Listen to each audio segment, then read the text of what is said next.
আপনি প্রশ্ন করেছেন আয়নাঘরের আইডিয়া কে দিয়েছিল। হ্যাঁ, আইডিয়াটা দিয়েছিল আমার বিআই তারেক সিদ্দিকী।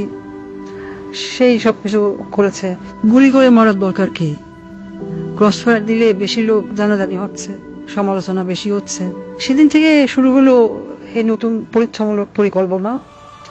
একটা ছোট্ট ঘর, 3.5 ফিট বাই 3.5 ফিট।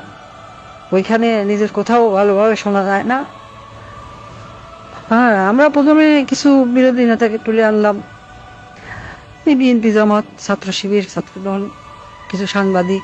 ওদের রাখা হলো সেই আয়না ঘরে। প্রথমে কয়েকদিন ওরা দেয়ালে ঘুষি মারত। আমাকে ভিডিও কলে দেখানো হলো, ভিডিওতে আমাকে দেখানো হলো ওরা দেয়ালে ঘুষি মারত, দল্লা ঠেলে বেরোনোর চেষ্টা করছে।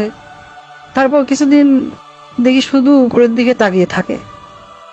তারপর এক সময় ক্লান্ত হয়ে শুধু উপরের দিকে তাকিয়ে থাকতো। প্রথম কিছুদিন কেউ বুঝতে পারতো না কতটা সময় গেছে, কয়দিন তাদের আটক রাখা হয়েছে। খাবার অনেক কম দেওয়া হতো, খাওয়া কম দিতে বলতাম, পানিও খুব সীমিত। কেউ কেউ নিজের আয়নায় নিজের প্রতিবিম্বকে দেখে সূত্র মনে করত, নিজেকেই আক্রমণ করা শুরু করলো। নিজের দেয়ালে নিজের হাত দিয়ে ঘুষি মারলো, হাত রক্তাক্ত করলো। আমার সবচেয়ে সুন্দর দৃশ্য ছিল যখন একজন সাংবাদিক, কি যেন ওর নাম, হ্যাঁ মাসুদ, নিজের নখ দিয়ে নিজের মুখের চামড়া ছিঁড়ে ফেলা চিৎকার করছে। আমার পছন্দ হলো। সারা দেশে আরো বেশ কিছু এরকম আয়নাঘর বানালাম। যুদ্ধপরাধী রাজাকার ছেলে মেয়েদের সেখানে বন্দি করতে বললাম। মাঝে মাঝে 2-1জনকে ছেড়েও দিতাম। ফিরে এসে কেউ কিছুই বলতো না, ওইভাবে বলে দিয়েছিলাম যেন কেউ মুখ না খোলে। ব্যাস, সাপও মরলো না, লাঠিও ভাঙলো না। মানুষ ভাবলো যান বাঁচাতে স্বেচ্ছায় আত্মগোপন করেছিল, কিন্তু আমার আসল শক্তি ছিল প্রচারণায়।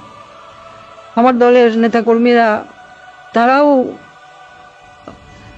এই ব্যাপারটা বিশ্বাস করতে পারে। সত্যকে আমরা এমন ভাবে ধামাচাপা দিয়েছি, কেউ বিশ্বাসই করতে পারছে না আয়নাঘর আসলে ঘর বলতে সত্যি কিছু ছিল। আমি হাসলাম, কারণ কেন জানেন, একবার যদি সত্য মিথ্যাকে আর মিথ্যাকে সত্য বলে চালিয়ে দেওয়া যায়, তাহলে আর কিছু করার দরকার নেই। মানুষের মনে সন্দেহ ঢুকিয়ে দেওয়াই যথেষ্ট। আমার বাবা বলতেন, একবার যদি কেউ নিজের চোখে দেখা জিনিসকে সন্দেহ করতে শেখে, তবে সে নিজের জীবনের উপর বিশ্বাস রাখে না। তখনই তুমি তাকে সম্পূর্ণ দখল করে দিতে পারবে। আমি তাই করেছি। আমি তাদের মনের উপর শাসন করেছি। আমি তাদের কল্পনাকে বন্দি করেছি।